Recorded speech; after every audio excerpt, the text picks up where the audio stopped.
Bapak di sini bernama Yusril Rizky Pratama. Di sini Bapak akan mengajarkan mengenai dasar-dasar pemetaan dan sistem informasi geografi. Nah, sebelum lanjut kepada materi, Bapak di sini ingin bertanya. Ini untuk kelas 10 IPS 1 ya.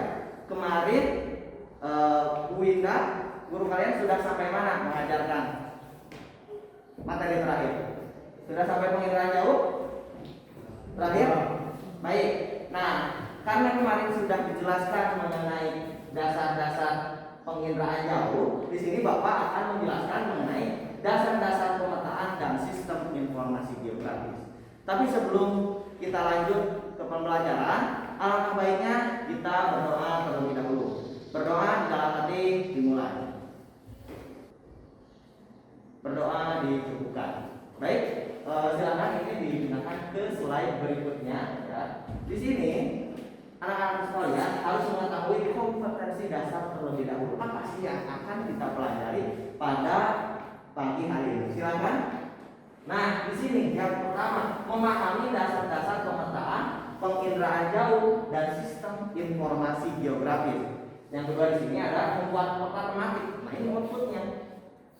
Anak-anak sekalian harus bisa membuat peta tematik wilayah atau pulau di Indonesia berdasarkan peta kami. Silakan slide berikutnya. Di sini ya ada indikator pencapaian kompetensi. Nah, silakan. Di sini ada yang pertama menjelaskan pengertian peta. Nanti Bapak akan menjelaskan pengertian peta kepada anak-anak sekalian. Dan di sini ada menjelaskan dasar-dasar pemetaan, menganalisis jenis peta dan penggunaannya. Terus selanjutnya menjelaskan dasar-dasar SIG. SIG ini adalah sistem informasi geografis. Dan yang terakhir membuat peta tematik ya, membuat peta tematik wilayah, provinsi atau salah satu pulau di Indonesia. Silakan slide berikutnya. Di sini ada tujuan pembelajaran. Apa sih yang akan kita pelajari? Dan di sini ada tujuannya. Nih ya, yang pertama memahami pengertian peta, yang tadi ini memahami dasar-dasar pemetaan, menganalisis jenis peta dan penggunaannya, memahami dasar sistem informasi geografis dan membuat peta tematik nanti outputnya. Silakan slide berikutnya. Nah, di sini ada sebuah peta. Anak-anak sekalian pernah lihat peta sebelumnya? Pernah ya. Nah, ini adalah peta Indonesia. Ya. Silakan. Nah, di sini dasar-dasar pemetaan. Ya. Di sini ada pengertian dari peta. Peta adalah atau merupakan sebagian atau seluruh permukaan bumi yang diperkecil melalui skala. Dari arti katanya pun sudah jelas, merupakan sebagian atau seluruh permukaan bumi. Ya. Saya ingin bertanya kepada anak-anak sekalian, ini peta Indonesia sebagian atau seluruh permukaan bumi? Apa? Coba tanya sekalian, ini seluruh atau sebagian permukaan bumi? Betul ya. Ini sebagian. Kalau seluruh permukaan bumi itu mencakup semuanya, benua Asia, benua Eropa, Afrika, Amerika, Australia dan lain sebagainya. Tapi ini adalah sebagian ya. Bisa semua juga. Nah, tidak memungkinkan kita membuat peta dari Sabang sampai Merauke dengan kertas yang begitu panjang ribuan kilometer, itu tidak mungkin. Makanya peta ini dibuat untuk menyederhanakan menggunakan skala. Nah, ini sudah diperkecil melalui skala. Tidak mungkin kita bikin peta misalkan kecamatan Cibatu, kertasnya sebesar kecamatan Cibatu juga tidak mungkin. Makanya diperkecil melalui skala. Paham anak-anak sekalian sampai sini? Siap. Kita lanjut ke slide berikutnya. Di sini ada komponen. Arti kata komponen adalah kelengkapan. Sehingga jika tidak ada komponen salah satunya hilang, artinya tidak lengkap. Yang pertama di sini ada judul peta. Judul peta ya, lihat nih. Judul peta. Semua peta wajib ada judulnya. Bayangkan saja jika peta tidak ada judulnya, kita kan tidak tahu peta apa itu. Betul atau tidak? Betul. Nah, harus ada judul peta. Yang kedua, ini ada arah orientasi. Di dalam peta pasti ada arah orientasi yang menunjukkan arah utara pada peta. Ini dia. arah utara pada peta. Berarti di sini ini menunjukkan arah utara, selatan, dan timur barat. Selanjutnya di sini yang ketiga ya, ada skala peta. Skala. Sangat mustahil jika peta tidak ada skalanya. Berarti itu bukan peta. Dan pengertian peta yang tadi Bapak sudah jelaskan bahwasanya seluruh sebagian permukaan bumi yang diperkecil melalui skala. Nah ini wajib ada skala. Skala ini ada dua, ada skala batan dan ada skala numerik yang berupa misalkan 1/500.000, misalkan 1/1 juta. Tapi ini yang tertera di sini adalah skala batan. Lanjut, selanjutnya keempat di sini ada legenda. Legenda, ya. Legenda ini menunjukkan simbol-simbol yang ada di peta.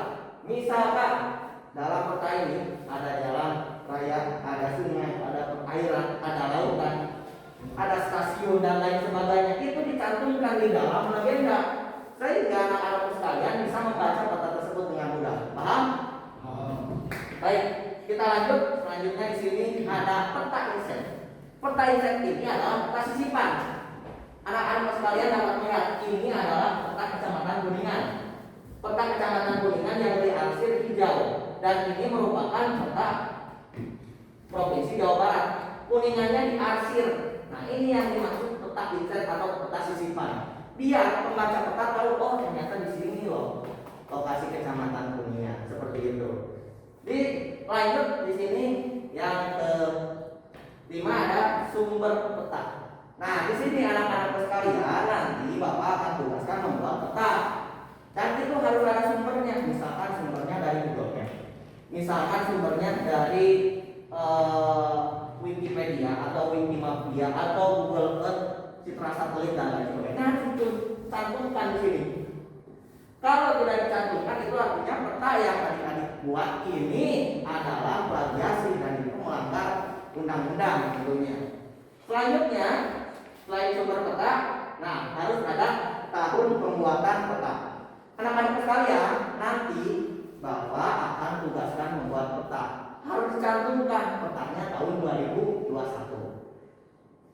Contohnya, mengapa sih harus ada tahun pembuatan peta? Karena jika anak-anak sekalian pernah membuat peta, di sini ada yang pernah membuat peta? Pernah. Nah, misalkan kalian bikin peta tahun 2016. Peta yang kalian buat tahun 2016 itu sudah kadaluarsa. Karena di beberapa daerah sudah terjadi perubahan. Misalkan kalian membuat peta Kecamatan Cibatu tahun 2016. Peta tersebut sudah kadaluarsa. Mengapa demikian? Karena di Kecamatan Cibatu dari tahun 2016 sampai 2021 sudah terjadi beberapa perubahan. Salah satu contohnya jalur kereta api yang ke Garut. Di peta kalian tahun 2016 itu kan tidak tergantung, betul kan? Tapi sekarang ada jalur kereta api, makanya harus diperbaharui peta itu. Lanjut. Nah di sini ada pembuat peta. Pembuat peta wajib menyantumkan namanya di sini supaya petanya tidak diplagiasi oleh orang lain atau ditiru. Silakan. Berikutnya di sini ada yang namanya titik koordinat. Titik koordinat ini adalah lokasi absolut. Yang namanya lokasi absolut itu adalah lokasi mutlak, tidak bisa diperdebatkan. Semua lokasi per meter, per sentimeter bahkan itu memiliki titik koordinat, lokasi absolut yang tidak bisa berubah. Di dalam peta wajib ada. Selanjutnya di sini ada garis tepi. Garis tepi ini adalah yang warna hitam ini. Nah, garis tepi itu adalah garis yang membatasi ketika kita membuat peta. Supaya apa tujuannya? Supaya peta tersebut rapi, tidak keluar garis. Bagus kalau ada garisnya. Nah, selanjutnya yang terakhir di sini ada lettering. Bagaimana tidak kalau peta tidak ada tulisannya? Lettering ini maksudnya adalah tulisan. Nih, Kecamatan Kuningan, misalkan desa apa dan lain sebagainya. Gimana? Paham sampai sini? Paham? Boleh kita lanjut ke materi selanjutnya ya. Sip. Oke, kita lanjut di sini ada yang namanya peta berdasarkan skala. Peta ini banyak jenisnya. Ada berdasarkan skala dan lain sebagainya. Di sini Bapak akan menjelaskan peta berdasarkan skala terlebih dahulu. Yang pertama ada peta kadaster. Nah, anak-anak sekalian, jangan sampai terbalik. Semakin besar skala, berarti petanya semakin kecil. Semakin kecil skala, petanya semakin besar. Salah satu contohnya sertifikat tanah. Nah, silakan. Jadi peta dengan skala 1:100 sampai 1:5000, contohnya sertifikat tanah. Sertifikat tanah ini ya menggambarkan atau memetakan wilayah yang sempit dengan skala yang besar. Ini wilayah sempit sertifikat tanah, tanah kita doang gitu ya, yang diukur misalkan rumah kita doang, sempit nih. Itu peta kadaster yang pertama. Yang kedua, di sini ada peta, silakan di slide berikutnya di sini nih. Yang kedua ada peta skala besar. Kalau yang tadi 1:100, sekarang naik lagi 1:5000. Ingat, semakin besar skala semakin kecil petanya. Contoh peta kelurahan. Tadi Bapak sudah jelaskan peta kadaster, peta tanah. Sekarang naik lagi nih luasannya menjadi peta kelurahan, lebih besar. Terus yang ketiga, nah, di sini ada peta skala sedang. Peta skala sedang ini memiliki skala 1:250.000 sampai 1:500.000. Contohnya peta Pulau Jawa ini lebih besar dibanding peta kecamatan. Tapi ya, ini sebetulnya jika diukur menggunakan sentimeter itu lebih kecil. Misalkan 1 cm di sini ya 250.000 cm.